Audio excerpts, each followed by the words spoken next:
muito obrigada pelo convite. É uma honra estar aqui com uma mesa tão importante sobre Barrett. O meu assunto é sobre diagnóstico de displasia, ver uma análise crítica entre protocolo de Seattle e biópsias dirigidas. Bom, em 2008, o Colégio Americano de Gastroenterologia estabeleceu diretrizes de vigilância no esôfago de Barrett, que é o protocolo de Seattle. Nas lesões não visíveis, então, são realizadas biópsias aleatórias dos 4 quadrantes a cada 1 a 2 centímetros. É para identificar displasia de alto grau ou carcinoma intramucoso.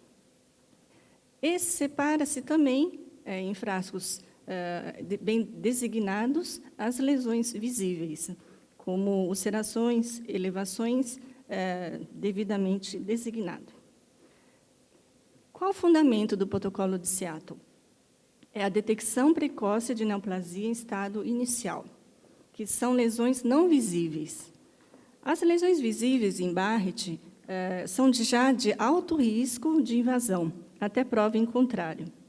Então, é importante o reconhecimento dessas lesões precoces, como displasia ou carcinoma intramucoso, pois o carcinoma intramucoso tem invasão linfática de até 5%. Então, você ainda tem chance de ressecção, de tratamento endoscópico. Já as lesões que têm invasão de submucosa, o tratamento já é cirúrgico. Você tem probabilidade de invasão de até 20%, ou maior que 20%. Entretanto, como todos sabem, é de alto custo. Gostaria de saber daqui quem que faz Seattle com frequência. Ninguém, quer dizer, é demorado e trabalhoso. No estudo americano, a aderência é de 40%. Esse trabalho, o terceiro aqui de baixo, ele é dos Países Baixos. É interessante que ele fala que tem até 80% de aderência, quando o Barrett é até 5 centímetros, quer dizer, aqueles Barretts mais curtos, o pessoal tem uma aderência muito boa. Agora, aqueles Barretts mais longos, 15, 10 centímetros, a aderência cai para 30%.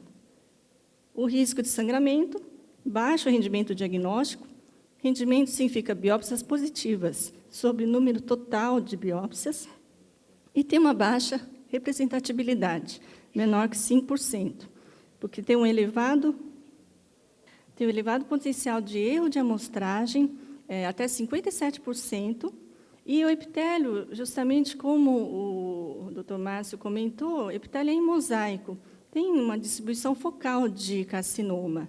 Então, a baixa representatividade de 5% é muito limitante. Bom,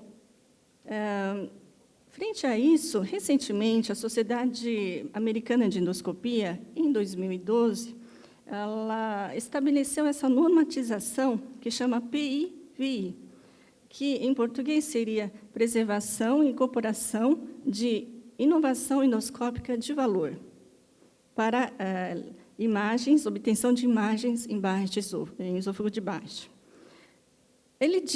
Ela diz que, para substituir Seattle, uma técnica de imagem direcionada deve apresentar essas características. A sensibilidade tem que ser 90%, o valor preditivo negativo acima de 98% e uma especificidade de 80%. Fora isso, nenhuma dessas tecnologias vai conseguir superar o Seattle. Então, a pergunta que ficou para essa aula seria: apesar dessas técnicas de imagem mostradas brilhantemente pelo Dr. Márcio, será que tem alguma dessas tecnologias conseguem reduzir o número de biópsias desnecessárias?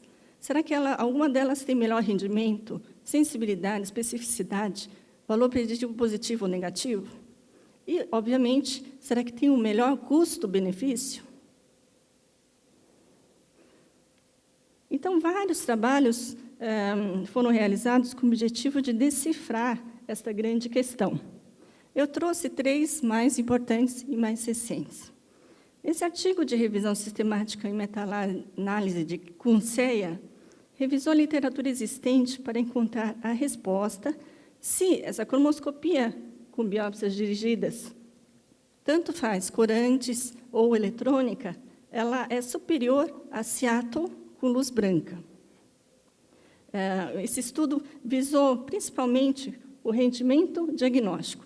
E aqui vocês estão vendo, foram selecionados 14 estudos, 843 pacientes, e realmente, esse grupo de cromoendoscopia teve um rendimento superior a mais de 34%, com um intervalo de confiança de 95%. Então, foi um trabalho bem expressivo.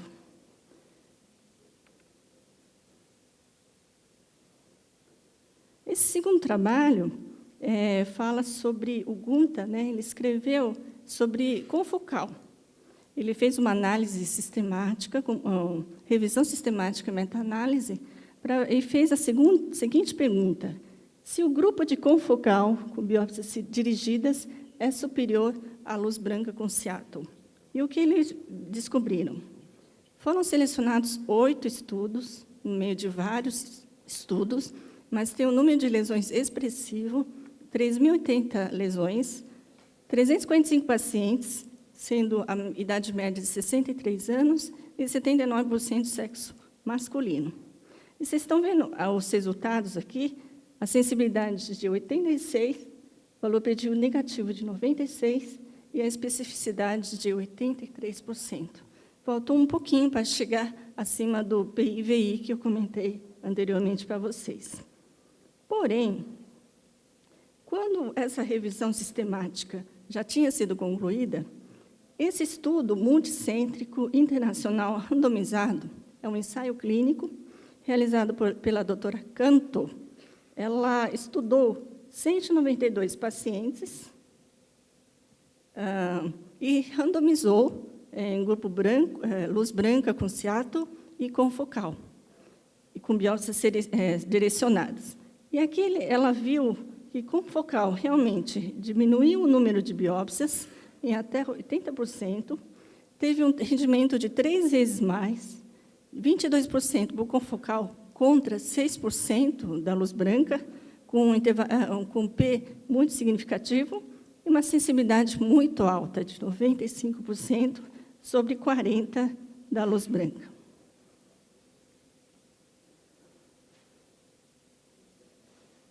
Eu trouxe essa imagem do artigo, ilustra bem. Aqui, nessa luz branca, existe uma área que está designada em amarelo, que em 2 exames consecutivos de luz branca, o examinador não enxergou essas áreas de displasia de alto grau.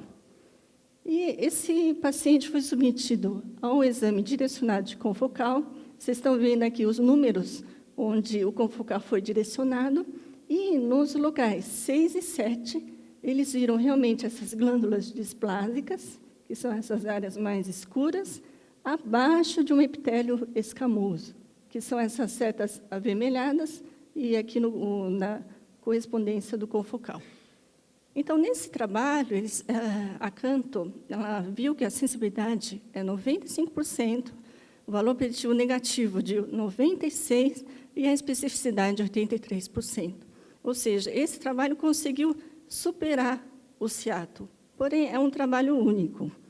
Então, novas revisões sistemáticas, com certeza, esse trabalho deverá ser analisado e talvez futuramente poderemos ter novos resultados melhores.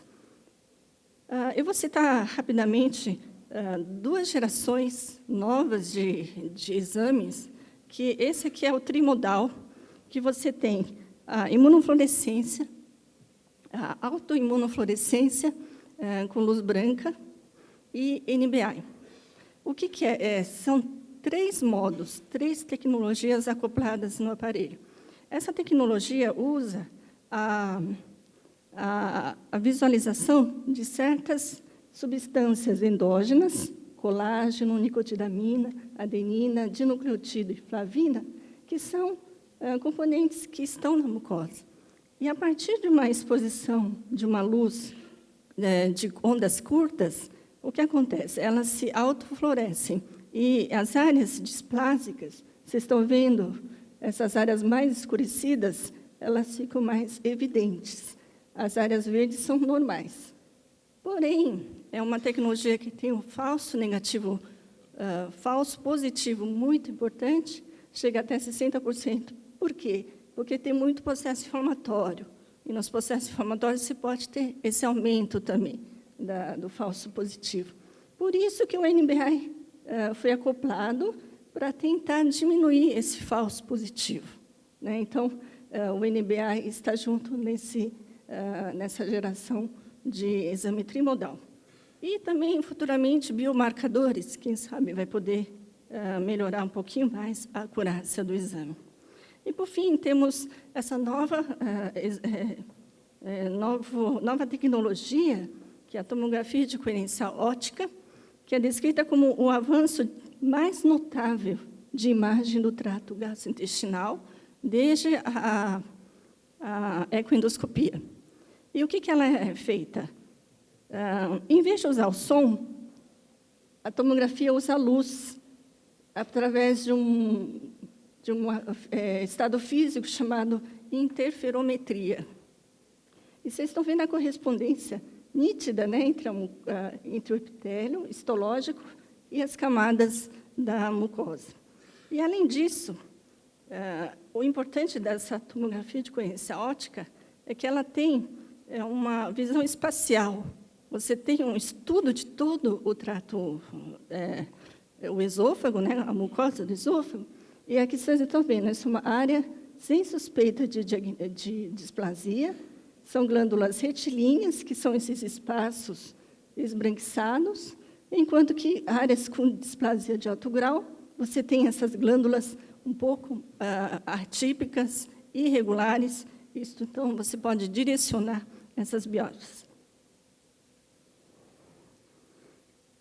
Bom, em conclusão, trouxe evidências que mostram que técnicas de imagem direcionadas estão sendo cada vez mais aprimoradas. Essas técnicas realmente reduzem o número de biópsias desnecessárias, têm realmente o melhor rendimento. Entretanto, seguindo a normatização de PI/VI, o protocolo de Seattle ainda é a melhor ferramenta para a detecção de lesões não visíveis durante a vigilância no esôfago de baixo. Muito obrigada pela atenção.